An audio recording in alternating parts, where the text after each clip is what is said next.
Riparohet sistemi pompimit hidrovorit kryesor të qytetit të Vlorës, i dal jashtë funksionit për shkak edhe të vjetërsisë dhe amortizimit. Pompat pësuan defekte, madje edhe nga mbeturinat e hedhura në rrjetin e kanalizimeve.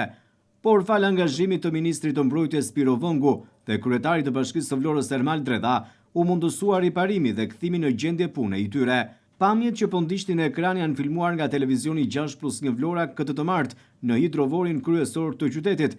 Ato tregojnë funksionimin normal të tij, që është kthyer tashmë në gjendje pune.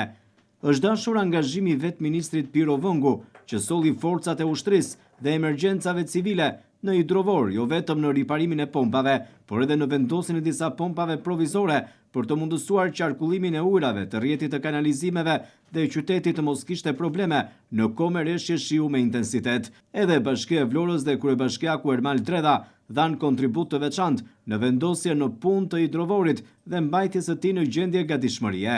Problem për hidrovorin kryesor të qytetit mbeten mbeturinat që hidhen në rrjetin e kanalizimeve, ku sikundër po ndiqni pamjet, orët e fundit vaska është të mbushur, e cila ka një sasi të konsiderueshme të mbeturinave, të cilat janë hequr nga baseni hidrovorit për të bërë të mundur funksionimi normal të tij.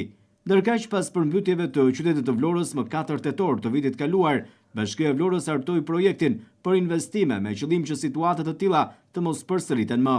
Një prej tyre ishte edhe vendosja e pompave të reja të fuqishme në hidrovorin kryesor.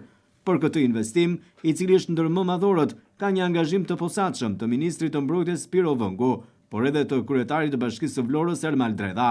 Së shpejti hidrovori do të ketë pompa të reja dhe të fuqishme që do të mundësojnë funksionimin normal të tij dhe që do të vinë në ndihmë më së miri qytetit në kohë merreshje shiu me intensitet.